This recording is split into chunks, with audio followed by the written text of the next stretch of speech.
Everyone, మన ఛానల్లో ఉన్నటువంటి నిరుద్యోగ అభ్యర్థులకు ముఖ్యంగా APPSC, TSPSC, AP TET DSC మరియు తెలంగాణ టెట్ డిఎస్సికి ప్రిపేర్ అవుతున్న వారికి, ఏపీ గ్రామ వార్డు సచివాలయం, ఎస్ఐ కానిస్టేబుల్ ఉద్యోగాలకు ప్రిపేర్ అవుతున్న వారికి బంపర్ ఆఫర్ అండి. మరి 6 నెలల వ్యాలిడిటీతో ఆల్మోస్ట్ 20 ఇయర్స్ ఎక్స్పీరియన్స్ కలిగిన ఫ్యాకల్టీ చేత కోర్సెస్ అందుబాటులో ఉన్నాయండి. జస్ట్ 500 వ్యాలిడిటీతో 500 రూపీస్తో 6 మంత్స్ వ్యాలిడిటీతో అందిస్తున్నాం. అంతేకాకుండా కేంద్ర ప్రభుత్వ ఆర్ఆర్బి, ఎస్ఎస్సి ఉద్యోగాలకు సంబంధించినటువంటి కోంబో ప్యాక్ కూడా అందుబాటులో ఉంది. మరియు అన్ని పోటీ పరీక్షలకు ఉపయోగపడేటువంటి 50,000 ప్రశ్నలతో టెస్ట్ సిరీస్ కూడా అందుబాటులో ఉందండి. ముందుగా యాప్ డౌన్లోడ్ చేసుకోండి, డెమో చూసి మీకు నచ్చితే వెంటనే తీసుకోండి. Okay, hello everyone, welcome to RK tutorial. So guys, ఈరోజు మనము డైలీ కరెంట్ అఫైర్స్ మరియు జీకేలో భాగంగా 29 జూన్ 2024కు సంబంధించినటువంటి మోస్ట్ ఇంపార్టెంట్ కరెంట్ అఫైర్స్ని చూస్తున్నామండి. సో గైస్, ఎవరైతే టీఎస్పీఎస్సి, ఏపీపీఎస్సి మరియు కేంద్ర ప్రభుత్వ ఉద్యోగాలైనటువంటి ఆర్ఆర్బి, ఎస్ఎస్సి ఉద్యోగాలకు ప్రిపేర్ అవుతున్న వారికి పర్ఫెక్ట్గా యూజ్ అవుతాయండి. లాంగ్ టర్మ్లో ఎవరైతే ప్రిపేర్ అవుతున్నారో ఖచ్చితంగా రెగ్యులర్గా ప్రతిరోజు ఒక హాఫ్ అన్ అవర్ టైం కేటాయించి ఫాలో అవ్వండి ఫ్రెండ్స్. మీకు చాలా మంచి ఇన్ఫర్మేషన్ అయితే అందించడం జరుగుతుంది. ప్రతిరోజు మీరు ఏ వార్తాపత్రిక కూడా చదవనవసరం లేదు. ఓకేనా, కరెంట్ అఫైర్స్ కోసం అన్ని వార్తాపత్రికలను గ్యాదర్ చేసి అందులో ఎగ్జామ్ పాయింట్ ఆఫ్ వ్యూలో వచ్చేటువంటి క్వశ్చన్స్ అన్నీ కూడా గ్యాదర్ చేసి మీకు అందచేయడం జరుగుతుంది. మరికొన్ని కేంద్ర ప్రభుత్వ వెబ్సైట్ నుంచి కూడా సమాచారం అయితే మీకు అందచేయడం జరుగుతుంది. ఓకేనా, so let's start the class. ముందుగా చిన్న లైక్ చేయండి ఫ్రెండ్స్ అందరూ కూడా. Question number 1, European union council ప్రెసిడెంట్గా ఇటీవల అధికారికంగా నియమితులైన పోర్చుగీస్ మాజీ ప్రధాని పేరేంటి? యూరోపియన్ యూనియన్ కౌన్సిల్ ప్రెసిడెంట్గా ఎవరు ఎన్నికయ్యారు? ఆప్షన్ ఏ అండి, యాంటోనియో కోస్టా. వివరాలు చూద్దాము. పోర్చుగీస్ మాజీ ప్రధానమంత్రి అయినటువంటి యాంటోనియో కోస్టా యూరోపియన్ యూనియన్లో 2వ అత్యున్నత పదవిని చేపట్టడానికి అధికారికంగా నియమితులయ్యారు. మరి అది European council president Ursula von der Leyen మరి యూరోపియన్ కమిషన్ అధ్యక్షుడిగా 2వసారి తిరిగి ఎన్నిక కావడాన్ని మనము చూడవచ్చు. ఇంపార్టెంట్ క్వశ్చన్ అండి. మరి పోర్చుగల్ మరియు యూరోపియన్ యూనియన్ కోసం చారిత్రక క్షణం. పోర్చుగల్ మాజీ ప్రధాని Antonio Luis Santos doctor Costa బ్రసెల్లోని యూరోపియన్ కౌన్సిల్ అధ్యక్షుడిగా ఎన్నికైనందున పోర్చుగల్ మరియు యూరోపియన్ యూనియన్కి ఇది చారిత్రాత్మక క్షణంగా ఇక్కడ తెలియజేశారు. ఇంపార్టెంట్ క్వశ్చన్ అండి, గమనించాలి అందరూ కూడా. యూరోపియన్ యూనియన్ యొక్క ప్రధాన కార్యాలయం ఎక్కడ ఉంటుందండి? బ్రెజిల్లో ఉంటుందండి. బ్రెజెల్స్. ఓకేనా, డెన్మార్క్ బ్రెజెల్స్ అనేటువంటి ప్లేస్లో అయితే ఉంటుంది friends. Important question. Next one, ప్రతిష్టాత్మక 12వ విశ్వ హిందీ సమ్మాన్ అవార్డు 2024కి ఎంపికైన ప్రముఖ రచయిత ఎవరు? 12వ విశ్వ హిందీ సమ్మాన్ అవార్డు హిందీలో విశేషమైనటువంటి కృషి చేసినటువంటి రచయితకి అందజేస్తారండి. ఆన్సర్ ఆప్షన్ బి అండి, ఉషా ఠాకూర్ గారికి ఈ అవార్డు వచ్చిందండి. వివరాలు చూద్దాం. భారతదేశము మరియు నేపాల్ మధ్య భాషా మరియు సాంస్కృతిక సంబంధాల హృదయపూర్వక వేడుకలలో డాక్టర్ ఉషా ఠాకూర్ 12వ విశ్వ హిందీ సమ్మాన్తో సత్కరించబడ్డారు. ఈ ప్రతిష్టాత్మక అవార్డు హిందీ సాహిత్యానికి ఆమె చేసిన విశిష్ట సేవలను మరియు హిందీ మరియు నేపాలీ భాషల మధ్య బంధాలను బలోపేతం చేయడంలో ఆమె చేసిన కృషిని గుర్తిస్తుంది. అవార్డు వేడుక ఒక ప్రత్యేకమైన సెట్టింగ్గా చెప్పుకోవచ్చు. ఇది నేపాల్లోని భారత రాయబార కార్యక్రమము ప్రత్యేకంగా నిర్వహించిన హిందీ సంవాద్ కార్యక్రమంలో ఈ అవార్డును ప్రదానం చేశారు. ఓకేనా, మరి ఈ సంఘటన కాట్మాండ్లోని త్రిభువన్ విశ్వవిద్యాలయంలో జరిగింది. ఈ సాహిత్య గౌరవానికి తగిన విద్యా నేపథ్యాన్ని కూడా సృష్టించడాన్ని మనము చూడవచ్చు. ఓకేనా, భారతదేశము మరియు నేపాల్ దేశాల మధ్య భాష. ఓకేనా, మన దేశం నేపాలీ భాషని అభివృద్ధి చేసినందుకు, నేపాలీలు హిందీ భాషని గౌరవించుతూ అభివృద్ధి చేస్తున్నందుకు గాను అందుకు ప్రతీకగా మరి నేపాల్ దేశం అయితే ఈ అవార్డును ప్రతి ఏటా అందచేయడం జరుగుతుంది. ఓకే, నెక్స్ట్ వన్, అడవుల్లో మంటలను ముందుగానే గుర్తించేందుకు అధునాతన ఆర్టిఫిషియల్ ఇంటెలిజెన్స్ ఏఐ ప్రవేశపెట్టిన పెంచ్ టైగర్ రిజర్వ్ ఏ రాష్ట్రంలో ఉంది? మోస్ట్ ఇంపార్టెంట్ క్వశ్చన్ అండి, మనం తరచూ చూస్తుంటాము. సో అడవులలో బాగా వేడిగా ఉన్నటువంటి ఎండాకాలంలో ఏమవుతుందంటే అగ్గి రాసుకొని భారీ మంటలైతే నెలకొంటాయండి. అయితే ఇలాంటి మంటలను ముందుగానే గుర్తించేటువంటి అధునాతన ఆర్టిఫిషియల్ ఇంటెలిజెన్స్ ప్రవేశపెట్టింది ఎక్కడండి? పెంచ్ టైగర్ రిజర్వ్లో. ఏ రాష్ట్రంలో ఉంది మరిది? ఆప్షన్ డి, మహారాష్ట్రలో ఉందండి ఈ యొక్క టైగర్ రిజర్వ్. వివరాలు చూద్దాం. మహారాష్ట్రలోని పెంచ్ టైగర్ రిజర్వ్లో మరి యొక్క అడవుల్లో మంటలను ముందుగానే గుర్తించేందుకు అధునాతన ఆర్టిఫిషియల్ ఇంటెలిజెన్స్ వ్యవస్థను ప్రవేశపెట్టడం ద్వారా వన్యప్రాణుల రక్షణలో గణనీయమైన ముందడుగు వేసింది. సాంప్రదాయ వన్యప్రాణి నిర్వహణ పద్ధతులతో అత్యాధునిక సాంకేతికతను మిళితం చేస్తూ ఈ వినూత్న విధానము పరిరక్షణ ప్రయత్నాలలో ఒక కొత్త అధ్యాయాన్ని సూచిస్తుంది అంటూ తెలియజేశారు. మరి ఆర్టిఫిషియల్ ఇంటెలిజెన్స్ వ్యవస్థను అర్థం చేసుకోవడం ఏంటో చూద్దాం. హైటెక్ కెమెరాలు అయితే యూజ్ చేస్తారండి ఇక్కడ. ఈ కొత్త సిస్టమ్ యొక్క గుండె ఆకట్టుకునే సామర్థ్యాలతో కూడిన high resolution pan tilt zoom కెమెరానైతే కలిగి ఉంటుందండి. దీని యొక్క హార్ట్గా చెప్పుకోవచ్చు ఇది. మరి 15 కిలోమీటర్ల దృశ్య పరిధి దీనికి ఉంటుంది. అంటే 15 కిలోమీటర్ల వరకు దీని యొక్క పరిధి, అంటే అంత దూరంలో కూడా ఏమైనా అగ్గి రాసుకునేటువంటి అవకాశం ఉందా? హీట్ సెన్సార్గా ఇది పనిచేస్తుందండి. ఓకేనా. మరి రిజర్వ్లో 350 చదరపు కిలోమీటర్లు ఉంటుందండి పెంచ్ టైగర్ రిజర్వ్. కిర్రింగి సర్రా గ్రామ పరిధిలోని టవర్పై దీన్ని ఏర్పాటు చేశారు. వెస్ట్ పెంచ్ రేంజ్ కార్యాలయంలో దీని యొక్క కంట్రోల్ రూమ్ ఉంటుంది. ఎప్పటికప్పుడు కూడా దీన్ని పర్యవేక్షిస్తూ ఉంటారు. నెక్స్ట్ వన్, ఇటీవల వార్తల్లో ఉన్న షఫాలి వర్మ ఏ క్రీడలో ఇటీవల ప్రపంచ రికార్డును నెలకొల్పారు? ఇంపార్టెంట్ క్వశ్చన్ అండి. Option C, cricket. మరి ఏం రికార్డు నెలకొల్పారండి? చూద్దాము.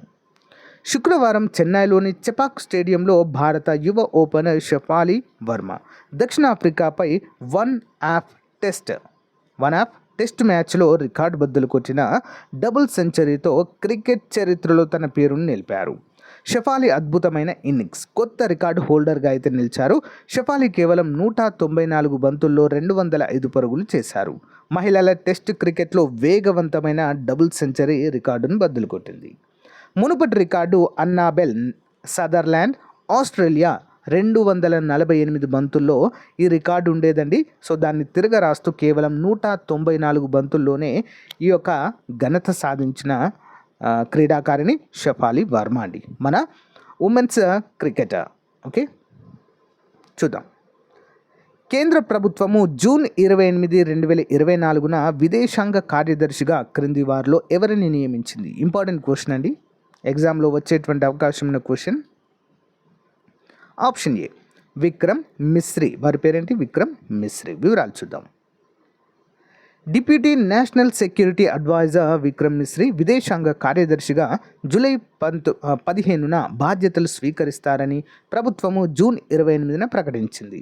చైనాలో మాజీ భారత రాయబారిగా ఉన్న మిశ్రీ ప్రస్తుత విదేశాంగ కార్యదర్శి వినయ్ మోహన్ క్వాత్రా తర్వాత బాధ్యతలు స్వీకరిస్తారు.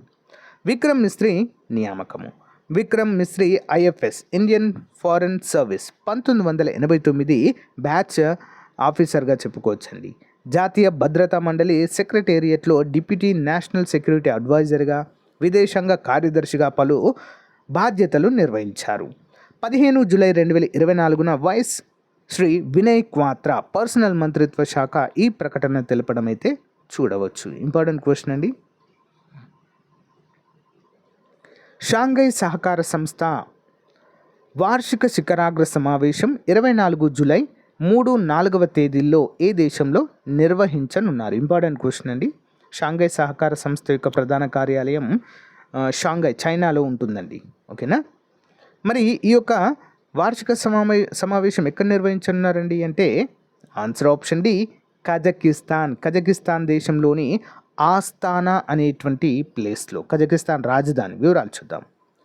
వచ్చే వారం ఆస్తానాలో జరిగే షాంఘై సహకార సంస్థ వార్షిక శిఖరాగ్ర సమావేశంలో విదేశాంగ మంత్రి ఎస్ జైశంకర్ భారతదేశం తరపున ప్రాతినిధ్యం వహించనున్నారు. జూలై 3-4 తేదీల్లో జరగనున్న ఈ సమ్మిట్లో ప్రాంతీయ భద్రతా పరిస్థితి, కనెక్టివిటీ, వాణిజ్యాన్ని పెంపొందించే మార్గాలపై దృష్టి సారిస్తుందని భావిస్తున్నారు. ఈ శిఖరాగ్ర సమావేశాన్ని భారత ప్రధాని దాటివేయనున్నారు. అంటే ఈ శిఖరాగ్ర సమావేశంలో వీరు పాల్గొనడం లేదు భారత ప్రధాని గారు. మరి గ్రూపింగ్ యొక్క ప్రస్తుత చైర్గా కజకిస్తాన్ దాని హోదాలో శిఖరాగ్ర సమావేశాన్ని నిర్వహిస్తుంది. ఆఫ్ఘనిస్తాన్లోని పరిస్థితి, ఉక్రెయిన్ వివాదం మరియు ఎస్సీఓ సభ్య దేశాల మధ్య మొత్తం భద్రతా సహకారాన్ని పెంచడం ఈ సమ్మిట్లో ఉంటుందని భావిస్తున్నారు. సాధారణంగా భారత ప్రధాని ఎస్సీఓ సమ్మిట్లో పాల్గొంటారు, కానీ ప్రజెంట్ పాల్గొనడం లేదండి. వీరి బదులుగా విదేశాంగ శాఖ మంత్రి అయినటువంటి ఎస్ జైశంకర్ గారు ప్రాతినిధ్యము వహిస్తారు. ఇంపార్టెంట్ క్వశ్చన్ అండి.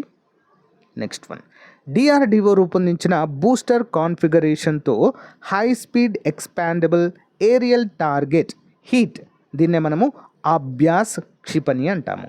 మరి యొక్క అభ్యాస్ క్షిపణి పరీక్ష ఇటీవల ఏ ప్రదేశంలో విజయవంతంగా నిర్వహించారు? ఆన్సర్ ఆప్షన్ ఏ అండి, చాందీపూర్ టెస్ట్ రేంజ్ సెంటర్ అండి, ఒడిషా. ఓకేనా, చాందీపూర్ ఒడిషా అని చెప్పుకోవచ్చు. వివరాలు చూద్దాం.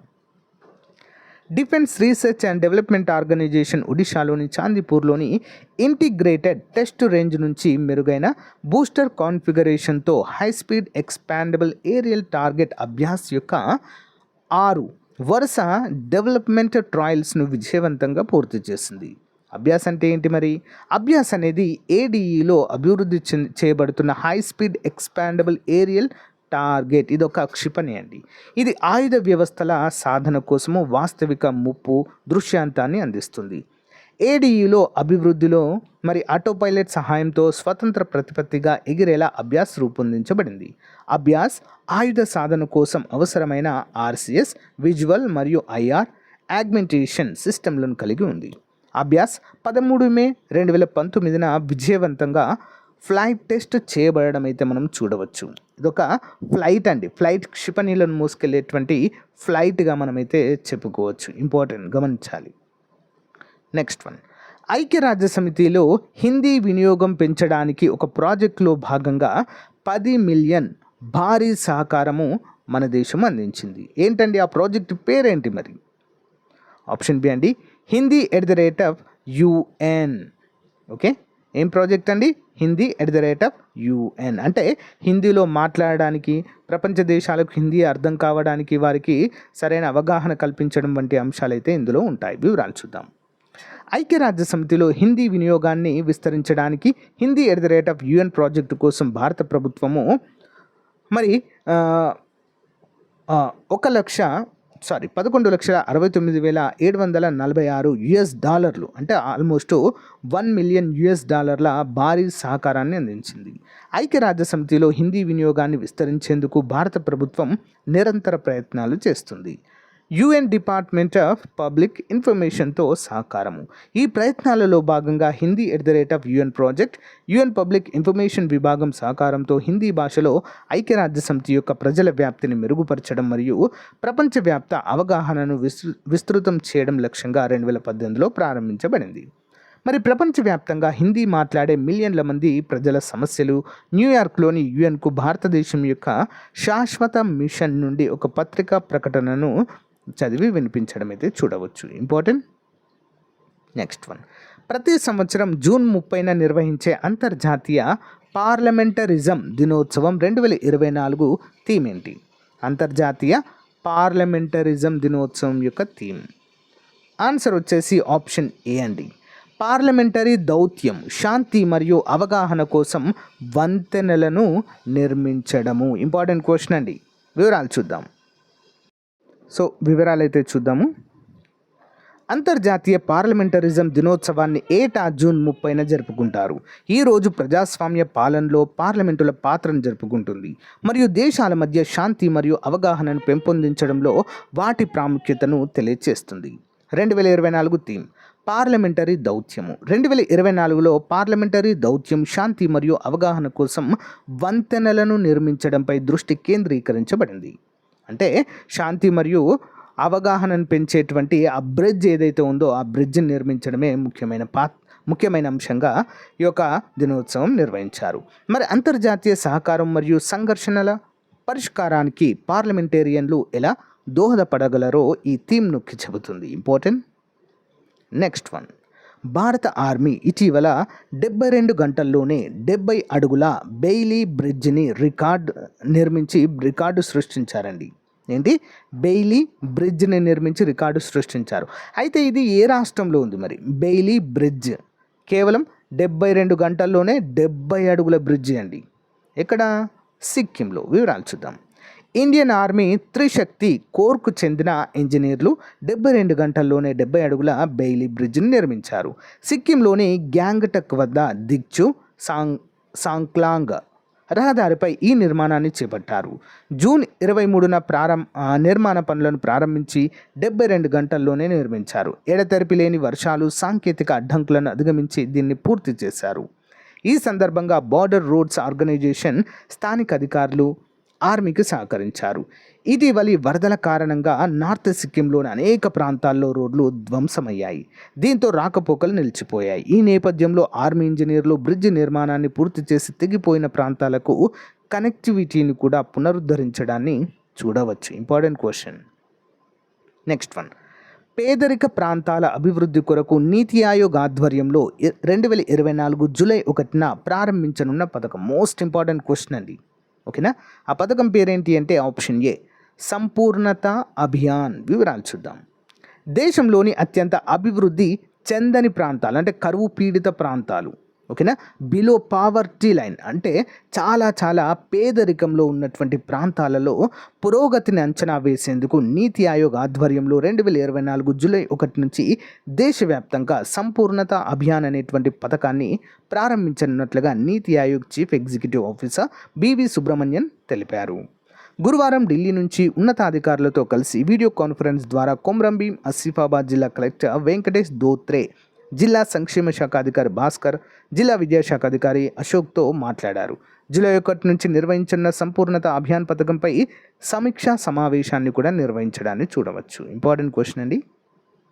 Additional questions. Bannerghatta biological park ఇటీవల వార్తల్లో కనిపించింది. ఇది ఏ రాష్ట్రంలో ఉంది మరి? Option A, Karnataka. ఇటీవల మొదటి international dairy federation Asia Pacific summit ఎక్కడ జరిగింది? ఆప్షన్స్ అండి, కొచ్చి, కేరళ. ప్రతి సంవత్సరం ఏ రోజును సూక్ష్మ, చిన్న మరియు మధ్య తరహా పరిశ్రమల అంటే ఎంఎస్ఎంఈ దినోత్సవంగా పాటిస్తారు? Option B, 27 June. ఇటీవల భారతదేశంలోని మొట్టమొదటి Chadwick house navigating audit heritage museum ఏ ప్రదేశంలో ప్రారంభించబడింది? Option B, Shimla. ఇటీవల ఏ దేశం అంతర్జాతీయ సౌర కూటమిలో చేరిన 100వ పూర్తి సభ్య దేశంగా మారింది? ఆప్షన్ ఏ అండి, పారాగ్వే. Okay, Paraguay. వివరాలు చూద్దాం. Next one, GK question series. వెనుకబడిన తరగతుల రిజర్వేషన్ కోసం రూపొందించబడిన కమిషన్ ఏదో క్రింది వాటిలో గుర్తించండి. ఆప్షన్ బి అండి, మండల్ కమిషన్. క్రింది వాటిలో ఇవ్వబడిన ఆంధ్రప్రదేశ్ రాష్ట్ర విభజన ఇతర అంశాలపై ఏర్పాటు చేయబడిన కమిషన్లు ఏవో గుర్తించండి. Srikrishna committee, Kamal Nath committee, Sivaramakrishnan committee, AK Antony committee. Option D అన్నీ కూడా సరైనవే అండి. మరి ఆంధ్రప్రదేశ్ రాష్ట్రంలో రాష్ట్ర విభజన కొరకు ఈ కమిటీలు వేశారు. నెక్స్ట్ వన్, క్రింది వాటిలో సరికాని అంశం. రైతుల ఆదాయం రెట్టింపుపై సారంగి కమిటీ ఏర్పాటు చేశారు. బీసీసీఐలో సంస్కరణల కొరకు ఆర్ఎం లోధా కమిటీ ఏర్పాటు చేశారు. ఆన్సర్ ఆప్షన్ ఏ అండి. ఒకటి మాత్రమే సరికాదు, రెండవది కరెక్ట్. ఓకే. దేశంలో డిజిటల్ చెల్లింపులను ప్రోత్సహించడంపై మార్గదర్శకాల కోసం ఏ కమిటీ ఏర్పాటు చేశారు? Option B, Chandrababu Naidu committee. Important. క్రింది వాటిలో సరైన వాక్యం ఏది? ద్రవ్యలోటు లక్ష్యంపై ఎన్కే సింగ్ కమిటీ ఏర్పాటు చేశారు. వ్యవసాయ మార్కెటింగ్ రంగంలో సంస్కరణల కొరకు హుకుందేవ్ నారాయణన్ యాదవ్ కమిటీ ఏర్పాటు చేశారు. ఆన్సర్ ఆప్షన్ డి, రెండు కూడా సరైనవి. ఇంపార్టెంట్. ర్యాగింగ్ నిరోధానికి తీసుకోవాల్సిన చర్యల కొరకు నియమించబడిన కమిటీ ఏదో క్రింద ఇవ్వబడిన వాటిలో గుర్తించండి. ఆప్షన్ బి అండి, రాఘవన్ కమిటీ. క్రింది వారిని జతపరచండి. L K Jha committee, Vijay Kelkar committee, Raja Chelliah committee, K L Rekhi committee. ప్రముఖ సంస్కరణ కమిటీలు అండి ఇవన్నీ కూడా.